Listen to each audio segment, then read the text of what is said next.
Good morning, First Methodist Quitman. It is good to see you guys again.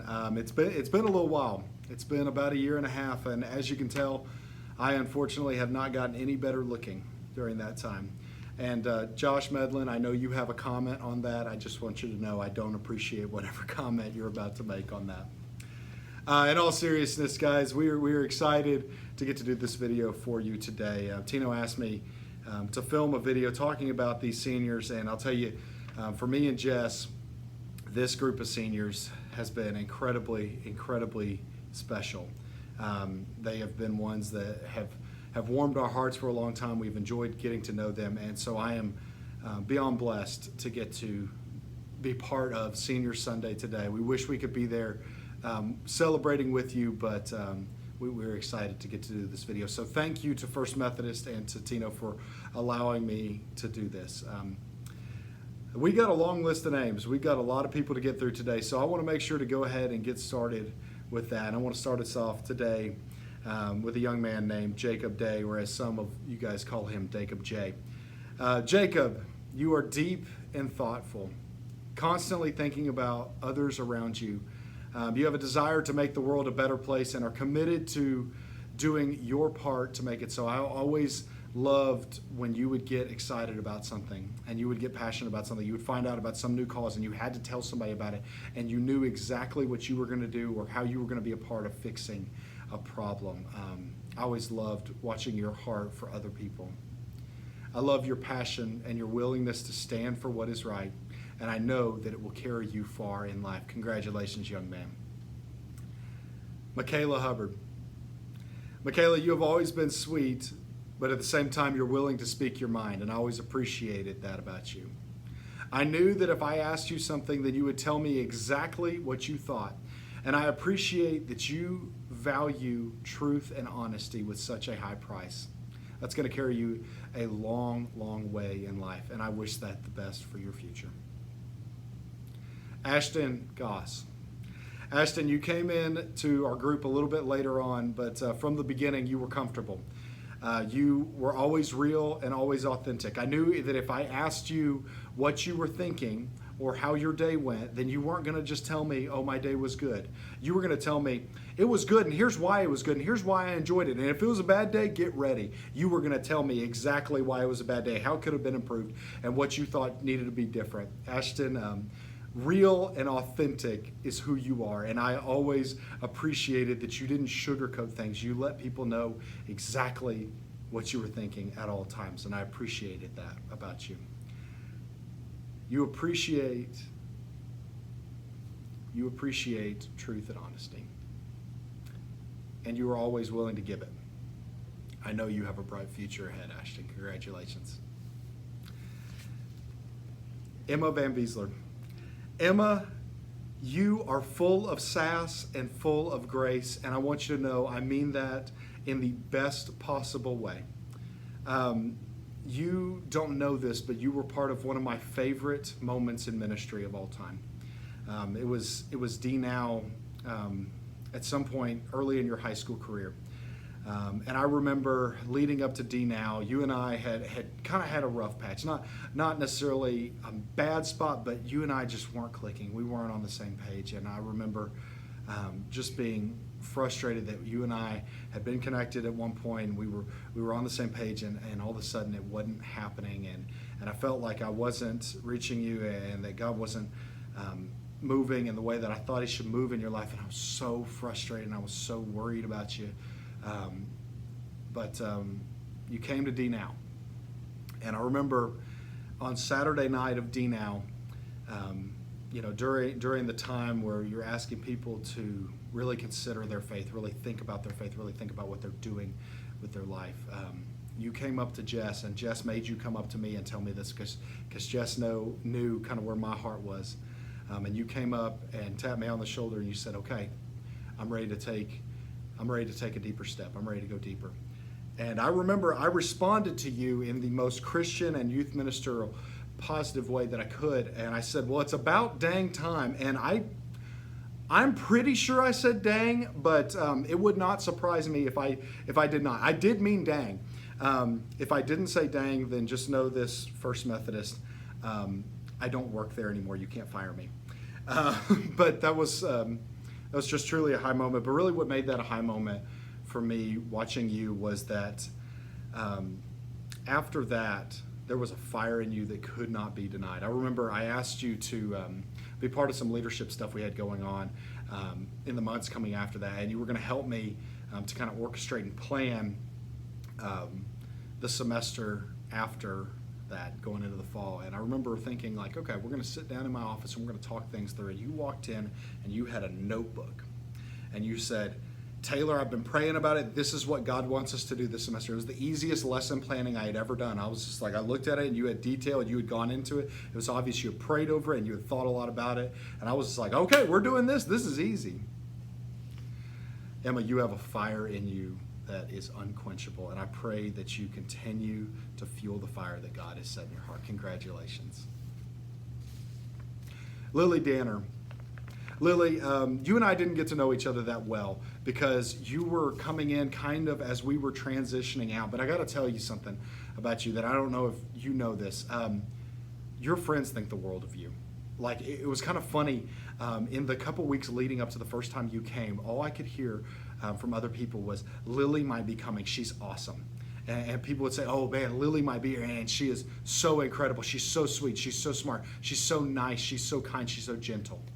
And Lily, I just want you to know, you and I didn't get to know each other personally very, very well, but I feel like I know you a lot more because of what your friends say about you. And if your friends are saying those kind of things about you, that's a high, high compliment. I hope my friends talk about me the way that your friends talk about you. I wish you all the best. Congratulations. Brindley Von Ryan. Hey, big man. I had to get that one in there just for a little bit. Brindley, you were always a presence. You were always a constant. You were always there. In fact, you were, I think, the last youth that wanted to say goodbye to us before we left town a couple years ago. You actually came to our door, I think the morning before we left, and just knocked on our door and just said, I just wanted to see you one last time. I wanted to be there. And I think that speaks volumes about who you are. You care deeply about the people that are dear to you. You want to be there for them. You want to be present in their lives. That's just a great quality. One of the things that makes me think about you the most is you could always make me laugh. You knew what button to push to make me laugh. But at the same time, you would never let me live anything down.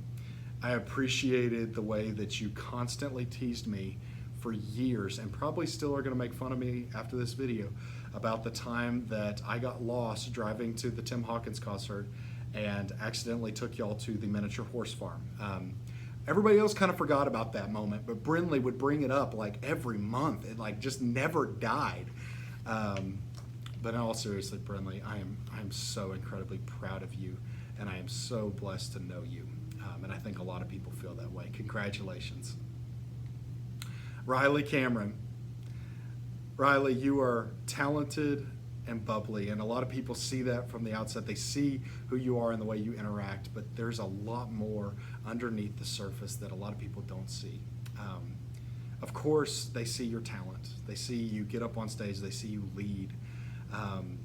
They see how bubbly you are. They see how much joy you bring into a room. But one of the things that it took me a little while to see, and I wish I had seen it a lot sooner, because it is such a huge part of who you are, is how caring you are. I remember after one summer, you were starting to kind of come into your own as a leader, and you came into my office and said, there's kids starving around the world. I'm like, yeah, I know. And she goes, no, we're going to do something about that. I'm like, okay, let's talk. And you and Avery Stevens planned out a month kind of educating people on problems with poverty and hunger around our world. I remember being just so proud of you, not only for the way that you took on that leadership role, but the way that you did it with such care and such intention. It was never about you. It was never about making this a show. It was all about everybody else, what your fellow students would see, what the students that we would be thinking about and praying about and later funding would see.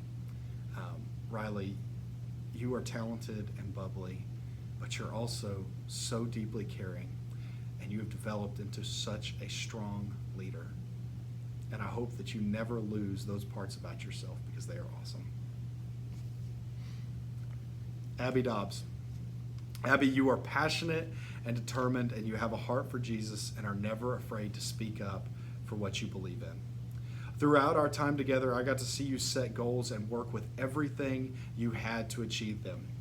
I remember watching you strive and strive and strive and push yourself and push yourself and push yourself to make the volleyball team. And at first, things didn't turn out quite like you wanted to, but that didn't deter you. You kept going. You kept pushing. And one of the things that I'm so proud of you about is that you never quit on the things that were important. And I think that says a lot about who you are. Abby, I've said this one time. I've said this 100 times. I've said this as many, I can't even count how many times I've honestly said it. But I believe it with every part of who I am, and I know I've said it to you before, but I'm going to say it again. God has big plans for Abby Dobbs, and I fully believe that. Josh Medlin. Josh, you were always one that could make me laugh, and usually you made me laugh in moments where I wasn't supposed to be laughing. Josh, you constantly kept me humble. You reminded me that it was okay to laugh at myself, to have fun with what I was doing. And I got to be honest, you kind of helped set the tone for what I would be expecting in youth ministry.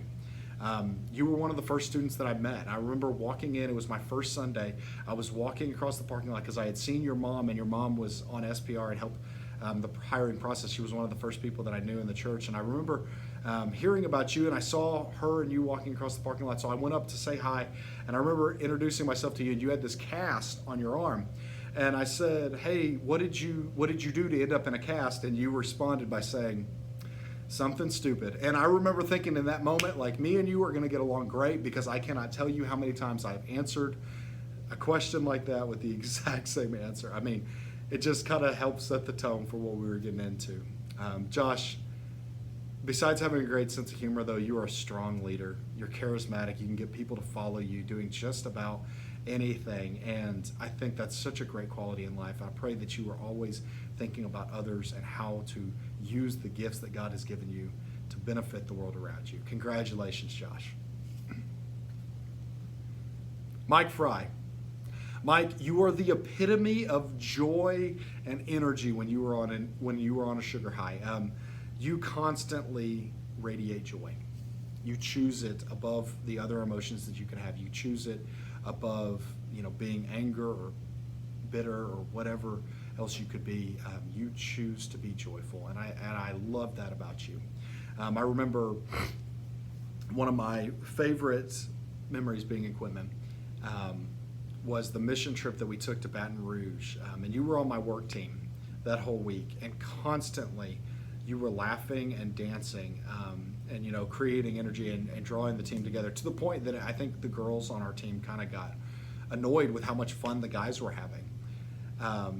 But it didn't stop there. It continued back at the center at the church, and you helped to unite a bunch of different groups and draw people in with all these jokes, and you wanted everybody to be included and everybody to find joy in a situation, and you work hard to ensure that happens. And I just love that about you. I think you, on that mission trip and on so many different occasions with your small group, were kind of the glue that bonded people together.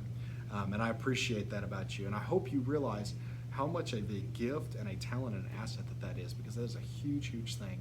And I'll tell you, everybody that puts together teams wants somebody like that. So congratulations, and I hope that you always continue to unite and draw people together, even if it takes some creative and funny ways to do it. Bailey Eberhardt. Bailey, when I think of you, I think about how talented you are. In the many arenas that you have entered in, you have been successful. But you're more than that. You're also very sweet. You have tremendous potential, and I know that there are big things in store for you, and I can't wait to see what your future holds. Vincent Ogg. Vincent, you were one of the first kids to come into the youth program during my time. It was actually during my highly coordinated and well thought out outreach event that was totally targeted and centered around the gospel called Nerf Wars. That's right. Vincent didn't come in off of this big spiritual high or camp or anything like that. Vincent came in for Nerf Wars. And I remember thinking, okay, me and Vincent might have some things in common, because Vincent showed up as a visitor to Nerf Wars. And when he showed up, he had a duffel bag full of Nerf equipment. He was ready to go. He didn't show up unprepared. He was ready to go. Vincent, you know, that relationship that started with Nerf Wars has just grown in so many ways. I'm so thankful that you stuck with our group. You know, you have such a heart for other people.